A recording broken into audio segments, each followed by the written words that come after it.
Good evening, esteemed guests. Welcome to Friday, a little Friday, which is also a sad and contemplative day in Poland, but at the same time, a time for family gatherings. It seems even more often than Christmas Eve because we meet more frequently at the graves of our deceased, and abstracting from all the aberrations in the form of remodes and so on, we owe memory to our ancestors, families, and friends, as well as to those who also gave their lives for Poland. Let us also remember those soldiers' graves. Are there many of them? There are many of them, those that no one remembers anymore. Let us also recall the memory of all those who died for the homeland, also outside the homeland, whose graves we do not know, but who have their symbolic graves and monuments in many cemeteries. Yes, let us remember them, especially since times are difficult. And may we not have to check again what defending independence looks like. Amen. And soon it will be November 11th, so we will be able to celebrate, hopefully joyfully. May this holiday be in Głosipie Murem and not another opportunity for political bickering. Amen. Exactly. And now, Maciej's voice is a bit worn out. Unfortunately, that's how it is. Better say who you got in trouble with, that they caught you with some file. Unfortunately, I got in trouble with some virus, but we regularly get in trouble with them. However, let's start, Maciej, with Switzerland. It's such a country, ladies and gentlemen, not very big, also known for its banks. Just why? Because if any of you don't know, it is the 14th largest arms exporter in the world. 14th. And that doesn't mean at all. Such a neutral one. Yes, such a neutral one, that's right. So what was the effect? Well, you might remember that strange story about the Leopard 1A5 and A4 tanks, which were not sent, and about 200 of them are still standing, around 200. But not only that, because it also concerns the Leopard 2A4, which they call Armor 87, of which they also have approximately 90 units available for use. However, they didn't want to transfer them in any way. Because their law prohibits it. Moreover, the law also prohibited ammunition 35 for the Gepards. So the Germans were furious. They had to buy it in Brazil. Well, what is the effect? The effect is quite sad. The president of Switzerland stated that she supports revising the ban that currently prevents the re-export of weapons produced in Switzerland from another country to Ukraine, claiming that the embargo harms the industry and security in her country. What is it about the parliament has already recommended easing the regulations regarding weapons because last year the government refused to change its long-standing policy. But I personally believe that we need to take this step forward for our industry, said President Viola Amherd. And why did she say that? Well, it is becoming difficult because our regular customers, like the Netherlands, have decided not to buy in Switzerland because Switzerland does not want to re-export if we have a problem. Customers are voting with their feet. Yes, if we have a problem with our defense industry, it means we also have a problem with security, because it is important to have technology and expertise, she added. And she stated, of course, that Switzerland acts as a peace mediator in global conflicts, would never supply weapons directly to a country in a state of war like ARPA. But that's just by the way. But you know what? In all of this, it recently turned out in certain Polish media that the number of powers has increased because literally the same words were said about South Korea. That Mr. Korea said they are not considering direct ammunition supplies to Ukraine. South Korea is already a power now. I didn't expect that. And the same case will not be a direct supply, but they do not oppose re-export. And as the calculating Swiss, carefully examining how much South Korea is earning now, it started to hurt them. You see, one more problem. The parliament said that in light of North Korea's involvement in the war, the parliament of South Korea, of course, is already exempt from all bans and restrictions. And what did Finland do? As expected, it was confiscated. Confiscates. Zakharova got furious. Zakharova got furious and started saying that there will be reprisals. Definitely refluxes for her. Yes, the Finnish satirist responded like that. Yes, we are very scared that Russia will launch the last Iskander at Finland, but we also have air defense. Well, that's the land of the topic. Yes, but the last one? Well, the situation looks like this. South Korea said that if North Korea goes to war, they can directly supply weapons to Ukraine. But do you know what I mean? About those 35 T-80U and BMP-3s they have. Although that number is not specified, from 60 to 90 units. It would be very useful for Ukraine. Equip another brigade just right, carefully. This would be perfectly well known. Yes, by the way, the French announced that they will comprehensively equip another brigade, in addition to 155 with their equipment, of course excluding tanks.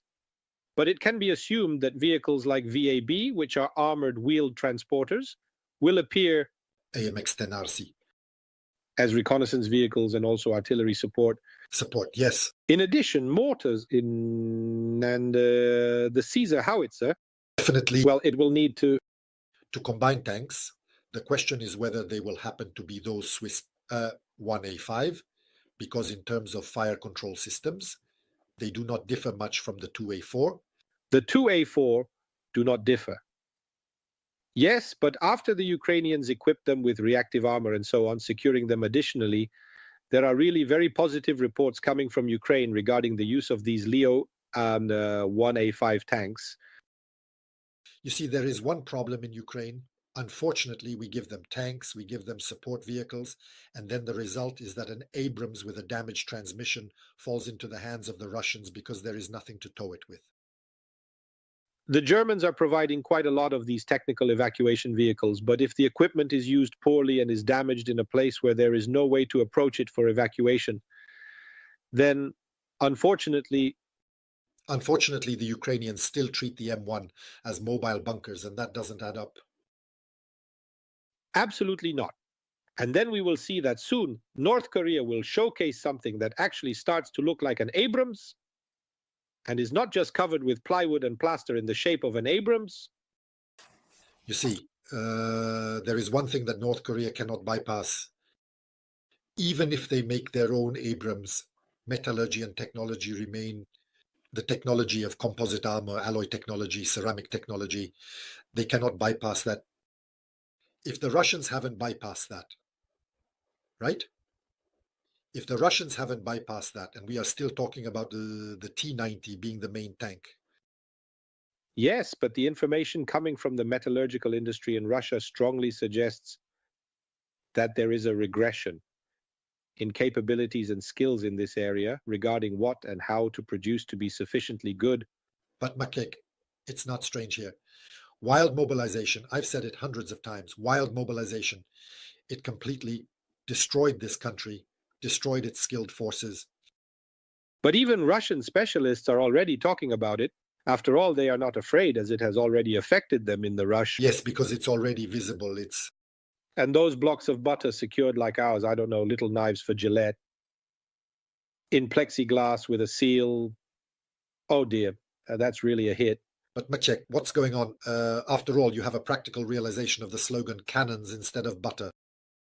Yes. Well, you have it. You say you have it in Russian. I remember that about a year ago, there were reports that the production of certain types of bread would be limited. Bread, the most popular one, the dark one, which supposedly sold well because it was sour with caviar. I had caviar, Maciej. I was there. That bread, onions, and pickles is what they call Moscow salad, the best snack with vodka. The pickles are, of course, pickled. I was in Ukraine recently and I ate delicious pickled tomatoes. Ah, yes, that is definitely a Ukrainian specialty. Under the roof? Yes. In case you didn't know, scrambled eggs with tomatoes is also a Ukrainian specialty. But it's somewhat similar to shakshuka, and I love shakshuka. Yes, I definitely support that. In any case, Switzerland is crying and the Russians are crying too. Let's start with the fact that information has begun to appear on Russian profiles that we have been discussing for a long time, namely about people from the so-called Novorossiya being conscripted, into the Russian army forcibly conscripted. Girkin warned that these people need to be treated differently and should not be treated, he stated, like dogs, but they were treated that way.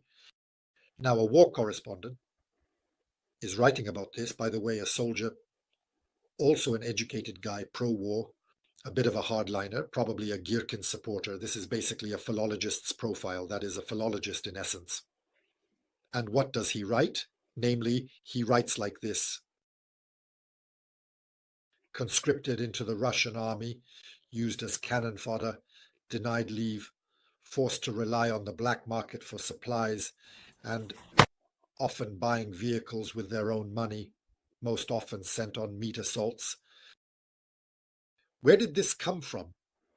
It came from the Luhansk People's Militia and its conscription into the Russian army. And here it says, regarding the butchers, that the 7th Luhansk Brigade generally makes life difficult for the locals, meaning the men from the Luhansk region, both commanders and soldiers. The situation is as follows. A drone destroyed a cannon, so the crew is being transferred to assaults because we have plenty of artillerymen. Locals do not go on leave at all. Those who came from the Russian Federation to the unit go on leave like clockwork. Locals are only there as cannon fodder, without respite. Electronic warfare for them, seriously. And in the mud. Grab a stick and chase Baba Yaga on the battlefield, put on a helmet, here's your electronic warfare. If the artillery compass is in pieces after the airstrike, maybe it's at the headquarters, go look for it. Or you have to buy it on the black market. Why? Because if not, you will go into the assault. The previous commander and the chief of artillery of the brigade do not leave the shelters. The first one received the Hero of Russia for some fucking reason. Solovyov filmed him last autumn. Probably that's why he received that honor. Today's brigade commander is the same piece of shit. There are no supplies. The staff buys mechanical horses and truck wheels with their own money. This same idiot in the trap also notices that this is not an isolated incident in one brigade, but a general problem of extreme brutality towards Russian soldiers in general, and particularly those from Donetsk and Luhansk. From the very beginning of the operation, the command staff from the continent, that is Russia, indeed tended to completely ignore the behavior of the local mobilized personnel, who then largely filled the People's Militia Corps. By the way, this approach was also present in the 1st Slavic Brigade, up to the command statements towards the mobilized. I wish for you to die quickly, and I will go fishing and drinking beer in peace. That means it is quite obvious that the level and problem of brutal treatment of personnel based on regional characteristics works both ways, as militia. Officers can take revenge on Russians from the continent. In my opinion, this approach is only a local and situational factor that burdens local senior officers maliciously push soldiers from central Russia into bloody assaults, but in turn the tasks for these officers are assigned by senior officers from central Russia. Officers from central Russia initially enthusiastically pushed local mobilized soldiers into meat assaults, and when this resource was exhausted, they began to enthusiastically push mobilized overdue contract soldiers from Russia into the same meat assaults. This is a common practice. Moreover, the disregard of commanders towards the personnel of units that are subjected to operational control as assigned forces is fully flourishing. Of course, personal nuances of hostility towards people at the regional level may also emerge here, but the essence of such practices does not change. I will also not mention the attitude towards the personnel of assault units formed from volunteers from isolation places, that is formerly Storm Z, now Storm W, regardless of their regional affiliation. Also, in the face of the situation of intimidating people at the regional level, The problem of brutal treatment of personnel is general in nature and requires a comprehensive solution. And now this, a 28-year-old in Donbass. He signed a contract on July 11th. He was sent to his first assault near Toretsk on August 13th. He trained excellently. The Russians took quite a beating near Toretsk. Yes. By August 19th, he had already sustained serious injuries and underwent surgery. He did not receive any care. On August 31st, he was sent back to the front. On September 1st, he was seriously injured again. Due to conflicts with superiors, as he refused to go to the next assault, he was placed in a pit. His wife appealed to the prosecutor's office. He was released. And on October 29th, with a severely injured leg, he was forced to return to the attack. In that attack, he lost his leg, and now a philologist writes this. There are hundreds, even thousands of similar cases. Is it necessary? We need to think about it. Do these people regret their choice? Just 3 months ago, they were healthy young men. Was that $20,000 worth it? Moreover, it is unknown if they will be paid at all. Exactly. I will add one more thing. The will of the thinking of our nation is incredibly strong in these Russian structures, but I will ask a different question. How much of a slave's mind must one truly have to indeed not oppose it, knowing what is happening? Yes, and here it fully developed. A person enters whom we talked about during our last meeting, namely a certain 59-year-old librarian. So a rather intelligent and very educated person. Yes, who did everything to surrender and not be mentioned. Yes. So, listen, in any other country of a rational level of civilization, even close to the West, knowing how these people are treated, how they are used, how senselessly they would start to organize and rebel against something like that. Because this war is not a patriotic war, where they defend themselves because someone attacked them, and all methods are allowed. This is not a war. They are on the other side. They are the aggressor. And here is the problem, because some of them are starting to realize it. So what does the government do about it? Two things. First thing, there is to be a special employment program for disabled veterans of special operations. And the second thing, veterans of the SVO are to sit on the supervisory board of every state-owned enterprise, and not only state-owned, but I don't believe that this is some guy without a leg after a meat assault. This will be the one described here, that he was filmed. Solovyov filmed, got the hero Russians. He will now get Sun Hen. So I don't feel sorry for them. Indeed, they kill with stomach. I'll say this, Kotenok said, and the famous Putin's MILF, Anastasia Kashevarova, confirmed that disabled people are employed as parking attendants. And the question is, do we need so many parking attendants in Russia? I mean, one could just as well employ someone in Russia who has one leg missing to dig graves. I must say, I'll say this, given the current circumstances, with what is happening now, this is indeed truly a profession that has a great future. Of course. The Russians... And he will be digging with that phantom leg? Definitely. And here we have a prisoner of war from the Kursk region who said that the convicted in Russia are being forced again to participate in military actions without their consent and signing contracts. Denis Toporko, born in 1981, was serving a sentence for the murder of an FFB officer. 25 years. Why did he kill that officer? He killed that officer because he was blackmailing him. And he claims that he had no intention of joining the Russian army. But he was forced and quickly wounded, ending up in Ukrainian captivity. Next, who does not want to be named?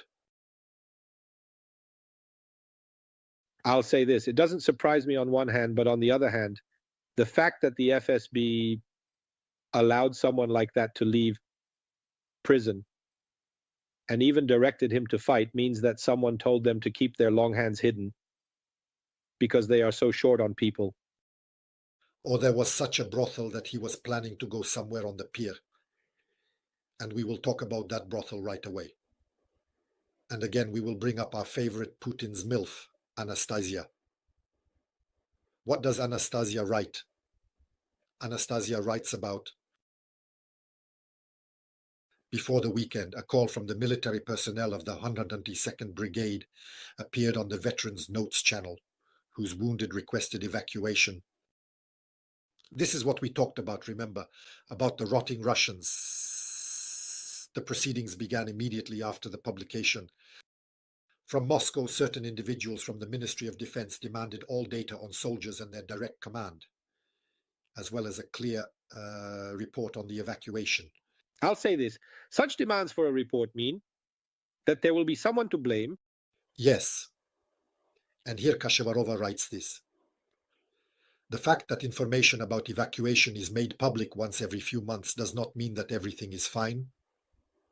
This is a systemic problem that affects absolutely all types of weapons. Many already consider it obvious that it negatively affects the combat effectiveness of the Russian armed forces. Very often, the living and the dead cannot be retrieved, so the 300 becomes 200, and the 200 disappears. Some of them will remain forever without graves.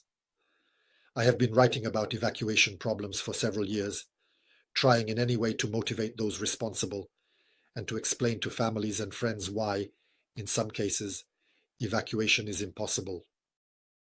Firstly, because of the catastrophic lack of vehicles for the evacuation of the wounded and the dead. In some cases, it is impossible to evacuate civilians, and here evacuation is necessary during combat operations. The evacuation point, secondly, is occasionally located 2 or 3 kilometers from the LBS, which means the wounded soldier must, if possible, crawl several kilometers. Of course, some of them from 300 in total become 200. Communication problem. The soldier cannot communicate that he needs help or that the enemy is nearby. Fourthly, bodies are often located in the gray zone, which is territory under constant enemy fire. Evacuation is dangerous for the evacuation group because the enemy strikes immediately and it is a matter of death. This means that not only will they not retrieve the bodies, but they themselves will die nearby. Fifth, there are very few evacuation groups due to a serious lack of personnel. Everyone is being sent on attacks because new tasks are assigned from above. Thus, the corpses lie where the soldier fell, and there is no one and no time to retrieve them. Sixth, bodies are located under the rubble or in mined areas. In the first and second cases, specialists and specialized equipment are needed for debris removal and body recovery in Artemivsk, that is, in Bakhmut. The bodies still lie under the rubble.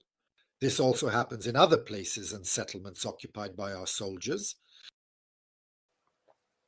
But the most important problem is that commanders are not held accountable for personnel in the military. Everything remains on the conscience of the command, but it shouldn't be that way. People need to be held accountable. Human resources must be protected. Officials and officers need to understand this. The problem is systemic. We need to unite and solve it, not just sit and wait for possible solutions, because there are ready practices and experiences. We need to attract businesses, doctors, and engineers to create vehicles for evacuation and conduct operations in them. We have, for example, a mobile bull from Wagner, which currently works for the Akhmat, allowing soldiers to be pulled from the line of fire. But there is one important issue. Due to the lack of bodies, relatives cannot receive payment, cannot bury them, and many women simply go crazy, not understanding why the commander claims that he has died and that EA has a missing status, while the Ukrainians claim that these people are in captivity. Total disorganization of military units and the general staff on this issue. This issue that the general staff was concerned about will never be addressed because other things are more important. Yes. soldiers from both sides, soldiers from both sides, soldiers from both sides, soldiers from both sides. The Russians will not care about this. The Ukrainians attach much greater importance to it, although they also have this Eastern flaw, so to speak, in this matter. That the dead are dead? Tough luck. Listen, now let's move on, because what comes next will tell us a lot about the actual losses of the Russian army. What is Kashavarova writing? Problems with assigning soldier status. The most common problem that shows chaos in the army from bottom to top is that for months the relatives of participants in the SWO cannot obtain true soldier status. Prisoner, missing, deserter, killed, or active in combat, due to the fact that the command of military units has exceptionally neglected personnel registration. There is total chaos with documents, payments, and receiving DD. Issuing equal certificates and extracts, such negligence is essentially unacceptable when accounting for anything, and here it concerns people. Unfortunately, the deceased and missing are often considered to be prisoners or individuals serving on the front lines. In reality, prisoners are not given the status of prisoners of war, and after being exchanged in the military unit, they are told that they are deserters. On the other hand, military units recognize soldiers as prisoners based on information from Ukrainians. Complete confusion and misunderstanding by the authorities regarding the status of soldiers. According to current law, the command is obliged to inform about the change in a soldier's status within 10 days from the day of their death, capture, or being declared missing. Most importantly, they must indeed inform the relatives. This also defines the procedure for making payments to the family members of a soldier who served in the armed forces of the Russian Federation in the event of their death, being declared missing, or captured as a prisoner. But what if perhaps he was conscripted into the Russian army? This is where it will often happen in practice. Families cannot obtain official information about the current status of the soldier for months. Besides the moral aspect of the problem, this prevents the re-registration of cash benefit payments to the family members' accounts, as well as obtaining a range of social security benefits. Sometimes it is possible to obtain official information about the status through the military prosecutor's office. However, this causes insufficient burden on the supervisory authorities, where coordinated work of military units and military registration offices would be sufficient. Clearly, the units do not inform not only the soldiers' relatives, but also the higher management about changes in the current status of the participant in the SWO. As a result, the information does not reach the military registration and recruitment offices or the hotline. The statuses on the hotline at the military registration and recruitment office are often contradictory. Moreover, the status of a soldier provided by the Ministry of National Defense hotline can change several times a day, from prisoner of war to active service to deserter. There is an urgent issue of recognizing soldiers as prisoners of war.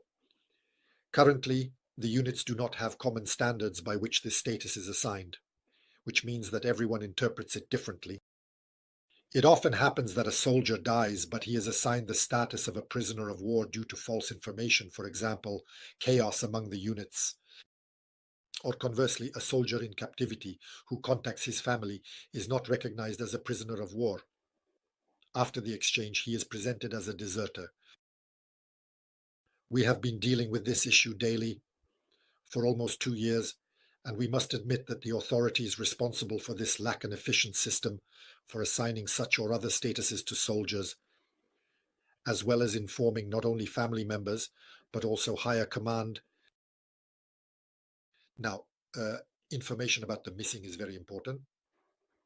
Based on the fact that all documentation of the Ministry of Defense, this is a reference to a Russian fairy tale.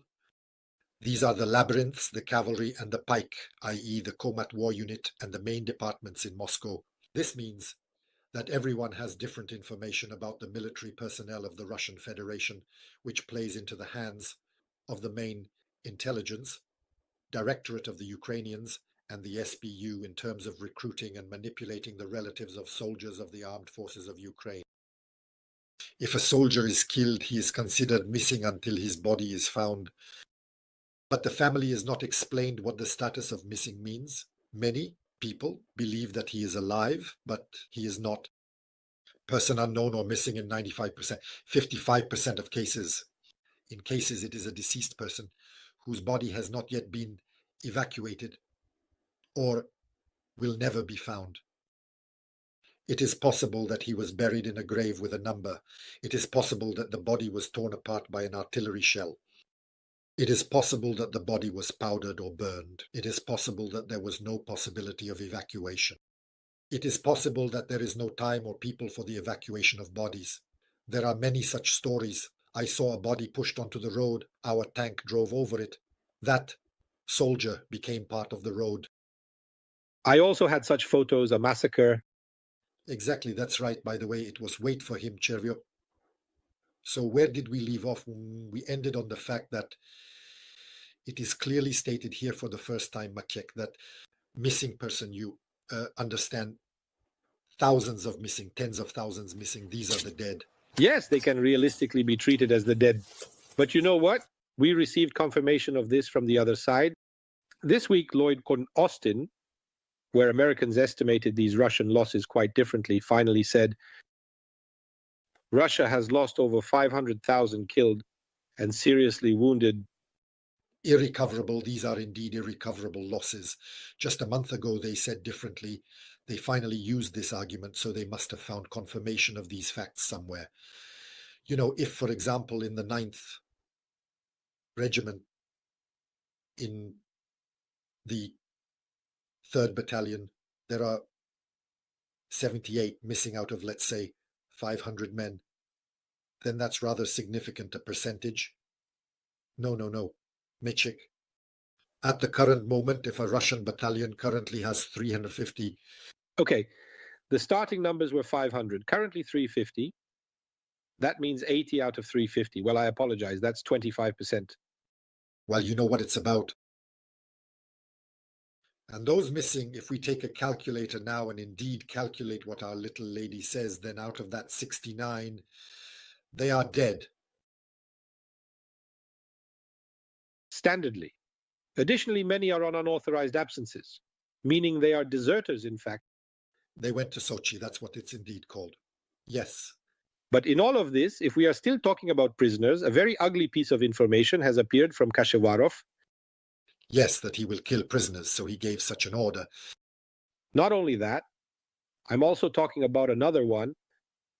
After some expensive strike hit the Special Forces University in Gudermes, which boasted that it trains the best commandos in the world, whom no one has seen on the front. Yes, whom no one has seen on the front, except for TikTok versions of shooting at railway ties. So he said that no Chechen fighter died there, only 10 Ukrainian prisoners died because he deployed Ukrainian prisoners in all significant buildings and critical infrastructure facilities in Chechnya so that they wouldn't be shot at. But at the same time, he made the decision that they should do everything not to take prisoners on the front. Fortunately, there are few of those Akhmat fighters on the front, at the front line. They usually aim literally at the backs of their Russian colleagues on the front line, and they make sure that they do not retreat. Exactly. They definitely act as blocking units. So in this regard, right, I think there won't be many Akhmat prisoners either. No, there won't be prisoners, but let's remember, I bet that 50% of that drone was not Ukrainian, although they have the range. I believe that it could have been a warm greeting from Dagestan. Very possible. Or a warm greeting from those fighting over the division of assets in the Wildberries company. Also possible, very possible. Exactly. But in a convenient way to redirect attention to other places. Because you see, it's like this. It's like this. Here, there are at least a few families, so to speak, that are mafia-like, fighting for influence. And I wouldn't be surprised if military units started to be somehow involved in all of this due to the chaos in Russia right now. And there was already talk about... Not long ago, just near Vodovacia, a convoy of the Chechen army was passing by, and someone suddenly shot at them. 2 died, unfortunately.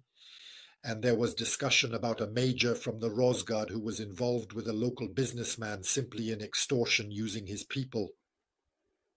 And this is southern Ural, which is quite far. But you know what? Let the guy wait.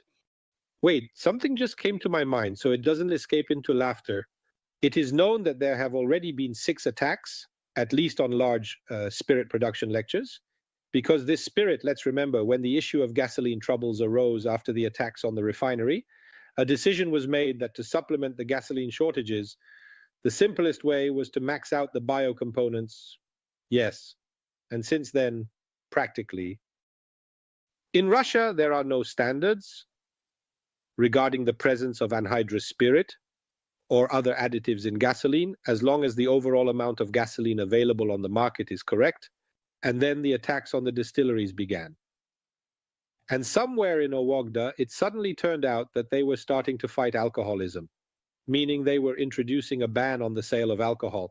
Because why? Because it is important, in my opinion, that there is no shortage of this spirit as a blending fuel.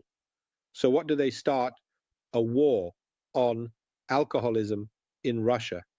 And they start from the most remote, least atmospheric region where such a decision is made. Well, I think that if you are right, it will expand to the whole of Russia. That's right, but there had to be a first step somewhere, and the local parliament did something about it. But I just received something from my friend Jan, whom we greet, that blew my mind. Listen, in Russian military recruitment offices in Crimea, all conscripts are forced to fill out risk assessment forms for their reproductive abilities. Yes, yes, yes, I heard. Silence about the deaths in the war unleashed by Russia. Just kneel, nations. They have no order regarding who is in the army, who is alive and who is not, but they are supposed to conduct a survey on reproductive safety.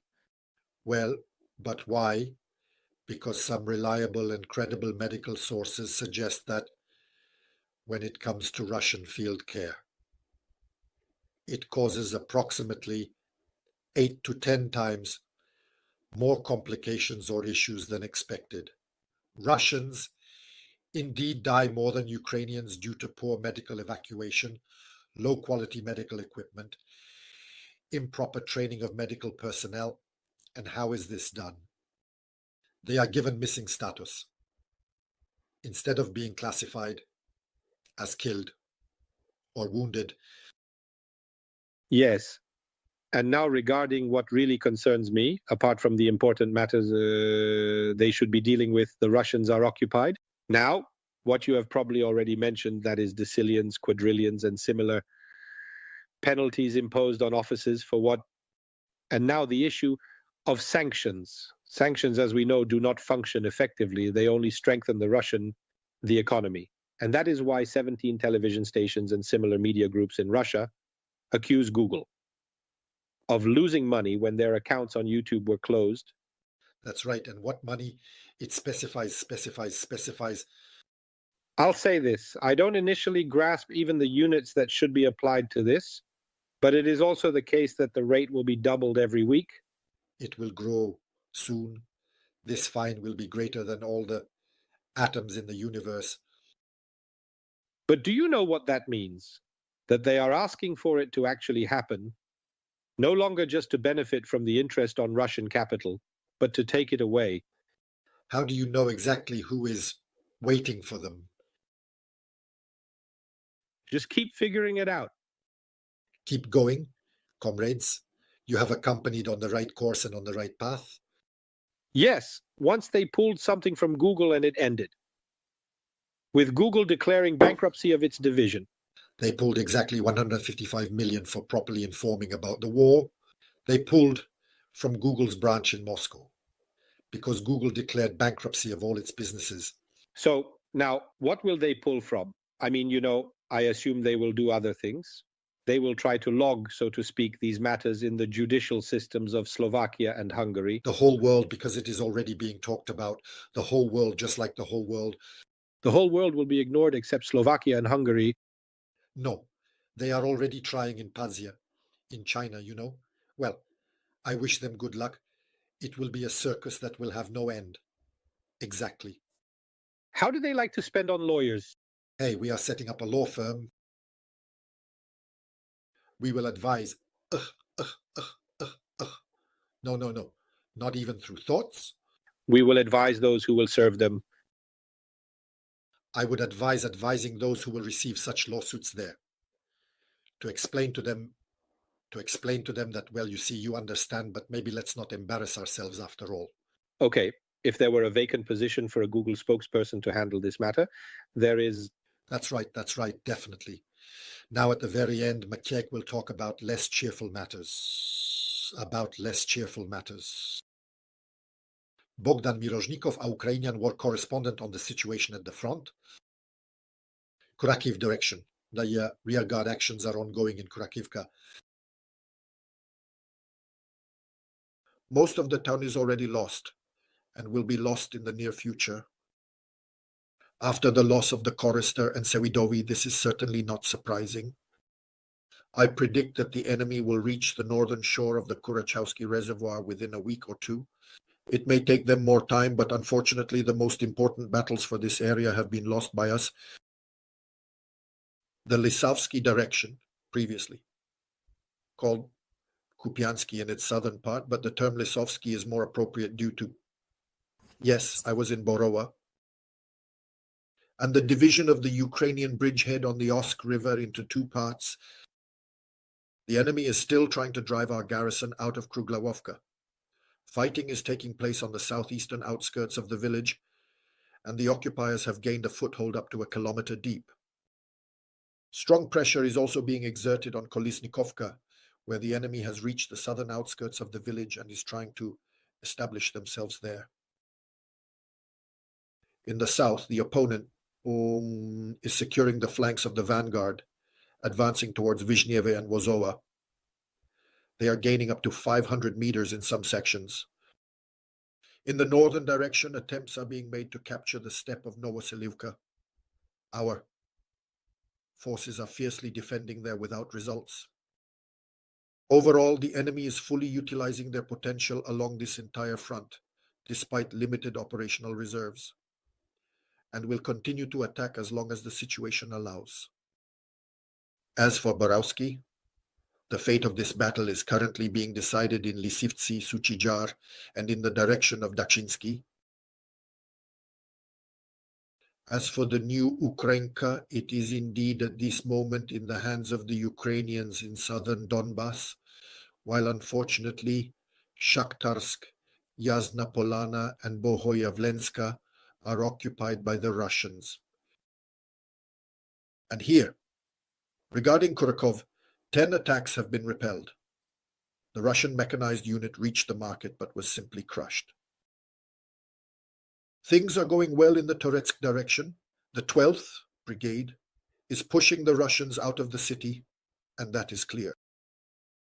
So here, what my colleagues from the 80th Brigade are telling me, if we had coordination, if we had communication, very little follows. That first Russian wave, we would be able to cut them off. We would be able to defeat them. I would like to draw attention to two things. Yes, unfortunately it is. But I want to point out two things. Look, this is the Turetsky area. What a high intensity of shelling and serious drone attacks here on this side, carried out by Ukrainians against the Russian grouping. These are more scattered, less concentrated Russian attacks. And let's look here in the Pokrovsky area, how it looks. Currently in Pokrovsky, most of the Russian drone attacks have been suppressed. Yes, that's true. For everyone, for example, a very large transcribe of Ukrainian drones. And immediately the shelling appeared on the Ukrainian side greater, and it was managed to be stopped. So, indeed, Selidov was lost in a foolish way here.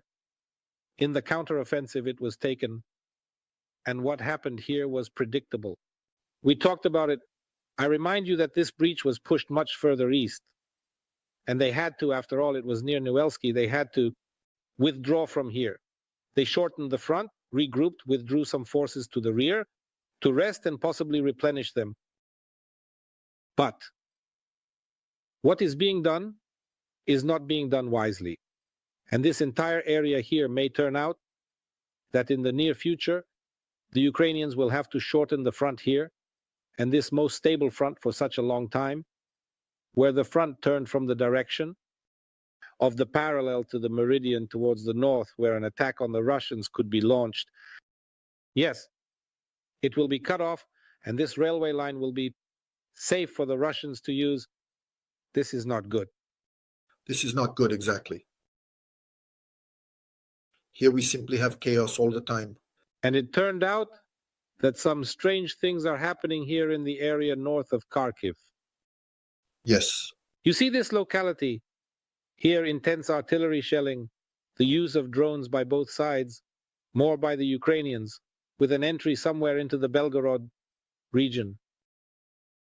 Here, further pushing, the slow and arduous expulsion of Russians from the territory of the Kharkiv region. Meanwhile, somewhere something. They are moving away more, not being pushed out, because this is one of the interesting places where Ukrainians have an advantage in both artillery and defenses. That's right, but Ukrainians are increasingly allowing themselves to shell deeper. Look, here is a park, good 10 kilometers deep, where, if they can, Ukrainians are thinning out both supplies and units in the areas of Russian concentration. That's true. And here we have, as I said, let's leave the Kursk pocket alone. The greatest intensity of fighting is in the western part of Tegorsh. In general, everything is increasingly dying down. There is less and less maneuvering now. It resembles a static situation more and more. It becomes so, a static defense is being established and attacks are being made, searching for weak points in the Ukrainian defense. This is what we have already seen on other occasions, so to speak. Well, and what, Maciej, I think we will end here today. I think we will finish. I hope that those who had to embark on a long journey to the graves of their families will travel safely both ways, and that there won't be those drivers under the influence, as I believe they should be pursued relentlessly. And there will be more and more common sense in many matters that require our daily attention. Have you perhaps familiarized yourself with something from this? The report on Russian influences in Poland, authored by a team led by General Strozik, because I haven't yet. I have familiarized myself. Well, let's be honest. The conclusions are quite shocking. I mean, I won't determine who was an agent or not. But I know one thing, the criminally careless attitude regarding the disregard for these influences. That's for sure. And I will also remind what some write with surprise, that observing the media space, just like now a certain Mr. Griguch is speaking, former Judge Smith, some other inventions like Mikołajki and similar former employees of Sputnik, that is, the Polish language editorial office, and so on. They are constantly being promoted by specific politicians. Some should have long been retired. Or something more, I won't even say more. And the message coming from there indicates that Belarus and its services are constantly causing the most disruption for us. I will remind you, almost a year ago, with Maciej, who was very intensively tracking how the Russian services look. Marek warned about Belarus a year ago. Exactly. They introduced new legal solutions, allowing them to do much more. They allocated additional funds. It is possible that even Moscow contributed something, because they operated in these soft matters in Poland much better than the FSB. And we have the effect. But on the other hand, Maciej, how many years have we been talking about certain people like Piton, that for a long time the services should have paid a visit at 6 a.m. and invited for a long romantic conversation? Well, I wrote in some comment that for me, this man is like an icon fitting the picture. Well, to the point, Volku, I completely agree. Absolutely, it's just like that. And you know what? I would call it Soviet Volkim. Another one fits as well, like Soviet Volk. Yes, but a wolf like him has no teeth? With painted teeth, but what happens next? Yes, good. And that would be it. That would be it. Marek, I wish you health. Oh, thank you. He wiped a bit, but Girls, don't be afraid. If you like this voice, write it in the comments to make it clear. Maybe he won't get in trouble at home. Yes, of course. In the meantime, thank you all for spending time with us. Two Domes, thank you very much. We encourage you to like, comment, share, subscribe to the Kapitan Lisowski channel, follow our social media, and watch the materials that Marek also posts on ISB News. Dear friends, we sincerely thank everyone who supports the channel and supports my and Marek's social media activities. We encourage further cooperation. Yesterday, I heard from Wisa Kopulka, Marek, Meissner, and Maciej saying goodbye. Bye.